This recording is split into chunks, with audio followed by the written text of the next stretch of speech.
Hi, everybody. Welcome to NorCal Slot Car Scene.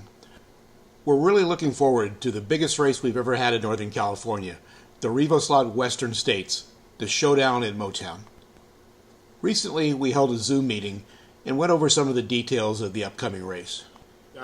This is the tentative schedule for race week. There will be practice Wednesday and Thursday from 4 to 8, $5 a day. And then the race time, there'll be open practice on Friday, which is free as long as you're entered. And the tracks will be shut down they will only be open for us. And the hill climb will be closed.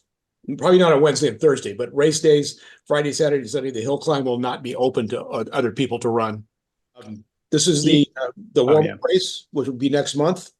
So I haven't quite got the total format, but we are going to have qualifying in mains for the two Revoslot races, and then we'll have a GT3 race in addition. So, everybody's used to running 4 classes in a day, so we'll only run 3 because we're doing qualifying and everything else.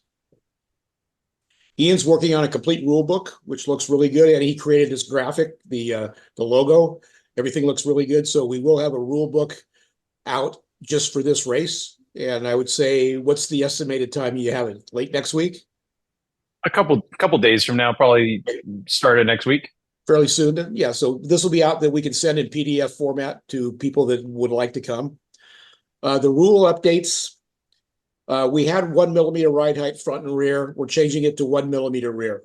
It was a little difficult to deal with in the front, and it's just easier to do it this way. And some people were kind of complaining they can't get the ride height up to 1 millimeter without putting a lot of shims. I'm not sure if I agree with that, but it's what people were talking about. The motor wrap on top where the hole is, the cooling hole that's covered up by the motor wrap, that can be removed. So you can take an X-Acto knife and cut that out so you can get to the motor and clean it and let it cool as well. The one thing that I saw is because of the 1 millimeter ride height on the chassis, theoretically, you could take a file to the motor mount and lower the chassis so it's right on the track. So we're not going to allow that. The motor may not be raised or lowered in the chassis. It has to be in the stock position. And it does sit a little below the bottom plane of the chassis, so that's going to be okay. But if we see any excessive, then it's not going to be allowed. Tech, pretty straightforward. Bring your car's tech without the body on it. It will tech these 5 things. And when I put this out to the general public, it will go along with a disclaimer. Just because we only tech 5 things, that doesn't mean the rest of the car can't be legal. It has to be in compliance at all times. And if we find that it's not, you may be penalized. And then A main cars will be subject to basically the winner or the top 3, we'll see, are possibly subject to a complete teardown. Can you go back for a second to the one before? Yeah. Yeah, thanks. Stock gearing, not approved body modifications like lightening the body, things like that. Make sure it has all the stuff on it. If you build a white kit, it doesn't have to have the mirrors. It doesn't have to have the windshield wipers, stuff like that. But all the major components have to be there.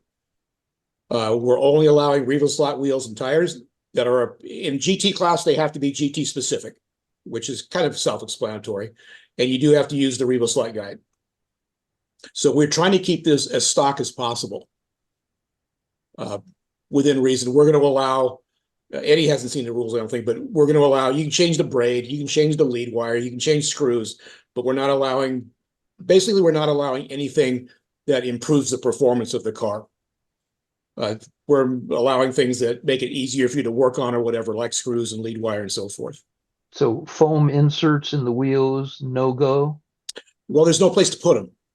Okay. Now you can, Revoslot makes air tires and they fit on the standard wheel.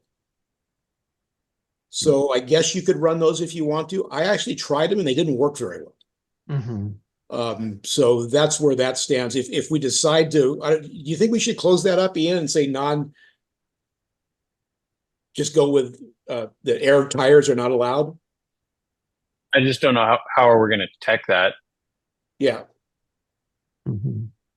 I don't really think it makes a big difference. I mean, I haven't tried to compare the two, so I don't know if did and I didn't one like works better than the other. Yeah, so that was just one test, but I did and I didn't like them.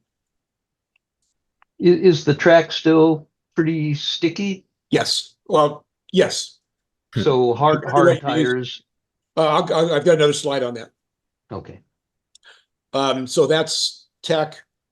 Um, we had more people here. I would go through this in more detail because a lot of people don't know, but basically there's three lengths. And when I'm length, I'm talking guide leads. There's the short cars, the medium cars, and the long cars. I have a Marcos, I have a McLaren. They both run great. They're running within a couple hundredths of a second of each other. And the people here know long cars tend to be easier to drive and more stable. Short cars tend to be more nimble. But on this track, it seems to be like they're all really good. So I put this up there for people that don't know and are still trying to choose which car to buy. And the same with the sedan. There's three I would call short, and then two that are actually considerably longer in terms of the guide lead. I do like the Opal on this track compared to some of the others, so that's just my preference. I've run it there a couple times now. It runs really good on that track. Tire selection. Those are the options because that's what Revoslot makes. The stock 30s seem to work the best. And Ian, you may want to comment on this, what you found, but I found the stock on the GT stock narrow 30s. On the sedan, it's all the same, so just stock 30s. Yep. Same. That's what I'm running. Yeah, stock 30s on narrow wheels on any of the cars, whether it's a McLaren. My Marcos came with the narrow wheels, but my McLaren came with a wide. So just the narrow wheels with stock 30 tires works great. I've tried the 35 and they're a possibility, but I still think the 30s are better. All the top three are too sticky for this track. And you want the narrow over the wide On this On- track, yeah. yeah, on that track. Yeah. And here's the difference. And again, I was going to explain, a lot of people don't know this, but if you want the narrow tires, what you do is you buy the front wheels. And the front wheels are narrow. And on the Marcos, the original Marcos, they were the same. So the front wheel and the rear wheel were the same. On the newer Marcos, they went to the wider wheel. And so if you want the narrow wheel, just get the front wheels off the Supra or whatever. It doesn't really make any difference which one it is, because they're kind of all the same. Setup tips are pretty obvious. You guys know that. Again, the stock 30 tires work great with narrow wheels. I like tire diameter around 19.5 on my car. I'm not sure what Ian's running. 19.2, I think, is gets you brought right down to the legal ride height. Right, at least on the car that I built, a couple cars that I built, right around 19.2 gets you at 1 millimeter. So I've got, the last race I ran tires that were at 20 millimeters. I've cut some down a little shorter to see how they work. But because the wheels are so big, if you start cutting down the tire, then you're going to lose grip because it's so short. And so there's got to be a happy medium there where they work the best. And I'm guessing it's somewhere between 19.5 and 20. So you don't have to cut them down very much, but you do have to cut them down a little bit, probably. If you cut them down too much, you're going to lose some straightaway speed because it's a Oh, long yeah. straight. Yeah. Yeah. So it's a balancing act between everything on these cars. But the good news is that pretty much the stock 30s work great. So you don't really have to do too many tires. If you do need to flatten your chassis, if you didn't see my Revoslot chassis flattener on April 1st, I would be more than welcome to sell you one. That's a quick overview of what to expect at the Revoslot Western States Showdown at Motown. From the basic rules to the setup tips that will make the car run great in Motown.